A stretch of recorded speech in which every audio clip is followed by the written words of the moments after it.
guiaron hacia la estabilidad económica de la sociedad mexicana.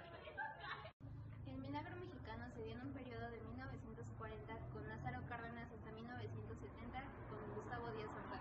En 1934, al inicio del sexenio de Lázaro Cárdenas, en México se implementaron leyes de producción agraria y la expropiación petrolera, en donde México estaba preparado para vender materia prima a otros países en guerra hasta 1942.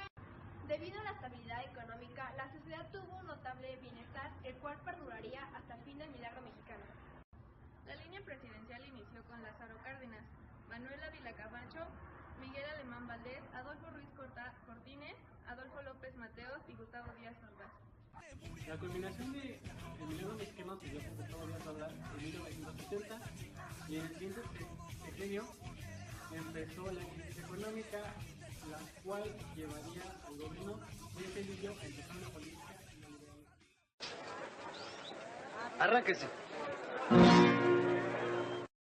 1910. El gobierno se encuentra en desigualdad. Las reelecciones de Porfirio Díaz empiezan a incomodar al pueblo y empieza una guerra que cambiaría completamente a la sociedad mexicana. Cuando Madero, junto con el grupo de reeleccionistas, dieron por confirmado el fraude electoral, presentaron el llamado Plan de San Luis, en donde incitaban al pueblo a levantarse en armas contra el viejo gobierno dictador.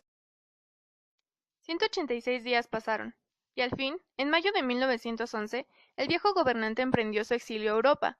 Madero, en cambio, entró victorioso a Ciudad Juárez. El 7 de junio de ese año, el día del Gran Temblor, entró a la Ciudad de México. 6 de noviembre de 1911, Madero toma protesta como presidente de la República, y el país iba tomando al fin un buen rumbo.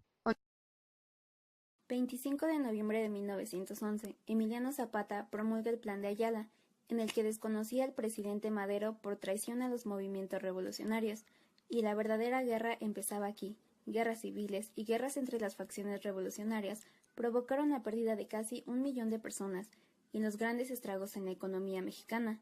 Tan solo entre 1908 y 1920 bajaron las producciones agrícolas y mineras, la industria y el PIB cayeron un 40%, y para colmo de los mexicanos, en 1929, Estados Unidos sufrió el llamado crack o la gran crisis del 29, afectando directamente a México por las estrechas relaciones financieras. Empezaba la Gran Depresión y el PIB per cápita cayó al 21.9% de 1929 a 1932. El 1 de diciembre del año 1934, el general Lázaro Cárdenas del Río sube a la presidencia y con él los inicios de la recuperación económica post-revolucionaria. Cárdenas fijó su compromiso principal con el pueblo y por el pueblo. Desde el principio de su sexenio apoyó a toda la clase obrera y a los agricultores, implementó el reparto agrario que benefició a más de 1 millón de campesinos, se crearon agrupaciones sindicales y campesinas, además de implementar la educación para todos. El gobierno en sí tenía aspectos comunistas que después incomodaron a algunos.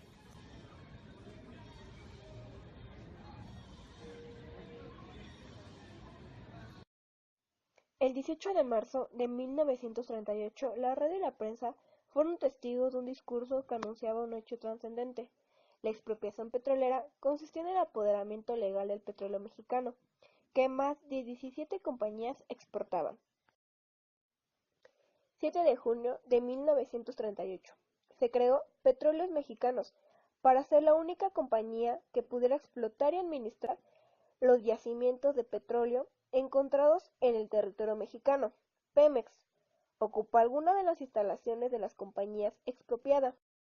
Queremos decir que nuestra explotación petrolífera no se apartará un solo ápice de la solidaridad moral que nuestro país mantiene con las naciones de tendencia democrática y a quienes deseamos asegurar que la expropiación decretada solo se dirige a eliminar obstáculos de grupos que no sienten la necesidad evolucionista de los pueblos, ni les dolería ser ellos mismos quienes entregaron el petróleo mexicano al mejor postor, sin tomar en cuenta las consecuencias que tienen que reportar las masas populares y las naciones en conflicto.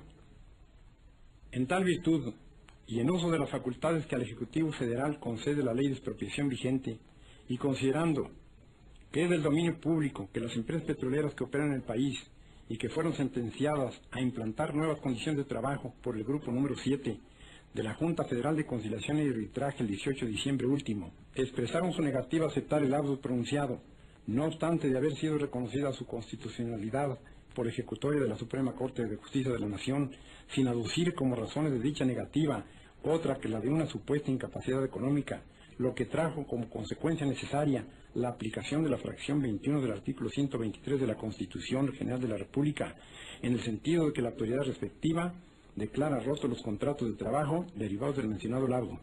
La administración de Cárdenas tuvo una fuerte influencia en las actividades empresariales, la energía eléctrica, los ferrocarriles, el acero, los fertilizantes, la construcción de presas, la distribución de agua y la banca, así como adquirir acciones en la industria de la petroquímica, la aviación, el cine, el periódico, la producción minera y aún más las relacionadas con el petróleo. Así, en 1940, el 30% de la inversión se dirigió al sector industrial.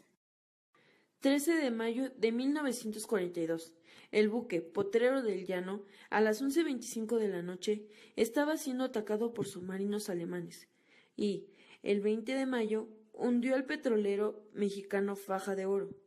Esto debido a las amenazas de los alemanes. Eso fue el detonante para que el Congreso de la Unión aprobara el decreto del presidente Manuel Ávila Camacho, y el 22 de mayo México le declaró la guerra al Eje y se unió al conflicto bélico. Este problema benefició mucho a México, puesto que al alinearse con Estados Unidos, se reanudarían las relaciones diplomáticas y Estados Unidos ganaría apoyo militar y económico, mientras que México tenía un importante crecimiento hacia afuera. Al finalizar la guerra aumentó la demanda de productos y provocó un crecimiento económico en el país, especialmente la producción minera. 1946. Miguel Alemán toma la presidencia y con las empresas públicas aumentaron, como Pemex, la CFE y los ferrocarriles, todas por las inversiones que se hacían gracias a las ventas que se les hacía a Estados Unidos. De 1953 a 1970, la tasa de crecimiento promedio anual del PIB fue de 6.6%, con una inflación promedio de 4.13% y un crecimiento al año per cápita de 3.1%. En términos reales, es decir, descontada la inflación, la inversión como porcentaje del PIB pasó de 14.8% en 1955 a 20% en 1970. Y la producción manufacturera pasó de 17.5 a 23.3% del producto total. Los salarios reales se incrementaron a una tasa anual promedio de 4.5 en 1955 a 1970.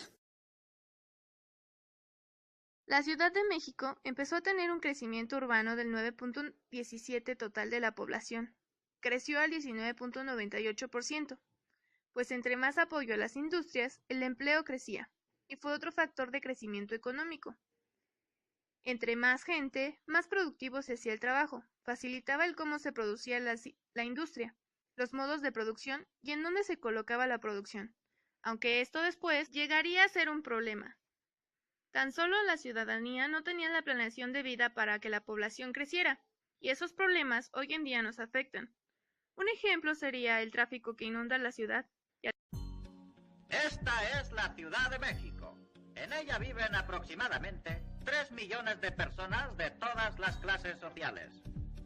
Como en cualquier otra ciudad del mundo, los ricos vivimos en los barrios elegantes y limpios.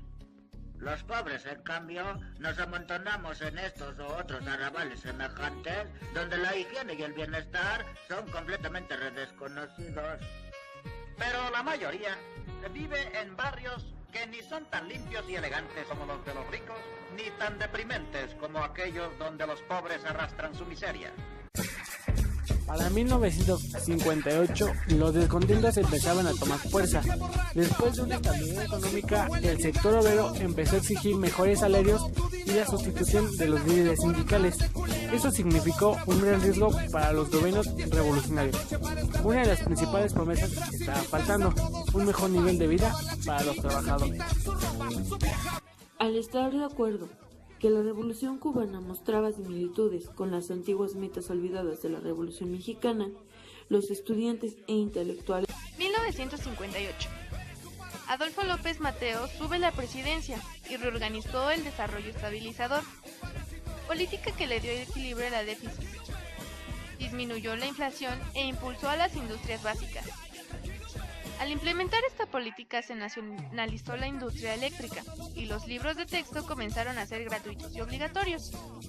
Cabe destacar que obtuvo la sede de los Juegos Olímpicos de 1978 y designó por sucesor a Gustavo Díaz Ordaz. En 1974, Gustavo Díaz Ordaz toma la presidencia y su gobierno fue de los más autoritarios y llegó a ser un tirano, puesto que su gobierno se caracterizó por callar a las huelgas con una simple orden. Desde los problemas por las protestas por parte de los médicos por la ganancia, Díaz Ordaz hizo que se despidieran a más de 200 médicos, y al pedirles recontrataciones el presidente se negó, y con granaderos cayó la huelga, cuando se hizo más grande. Para 1968 surgió el movimiento del 68, hecho que surgió con un problema entre los estudiantes, y a mediados del 68 el problema creció. Díaz Ordaz reprimió todas las huelgas estudiantiles con los granaderos y el ejército. El 2 de octubre se realizó un mitin en la Plaza de las Tres Culturas en Tlatelolco. Todo terminó cuando el Batallón Olimpia comenzó a disparar desde el edificio Chihuahua. El ejército repelió el ataque sobre los estudiantes que estaban reunidos. Decenas de estudiantes, niños, mujeres y maestros murieron y desaparecieron esa noche. En la prensa se trató de ocultar lo sucedido esa noche para que los Juegos Olímpicos se llevaran a cabo con normalidad. En 1969 el gobierno aceptó la responsabilidad y se decretó que los 18 años sería la mayor edad para que el gobierno solo se hiciera cargo de los menores. Hay que arrancar el problema de raíz y cambiar al gobierno de nuestro país, a la gente que está en la burocracia. Ante ello, México importaba más de lo que exportaba, lo cual le trajo un déficit de $400 millones. La clase media en el medio mexicano creció de manera importante, ya que para 1940 el porcentaje de la clase media en la población era de 12.6% y para 1960 había crecido al 30%. Eso quiere decir que creció un poco más de 100%.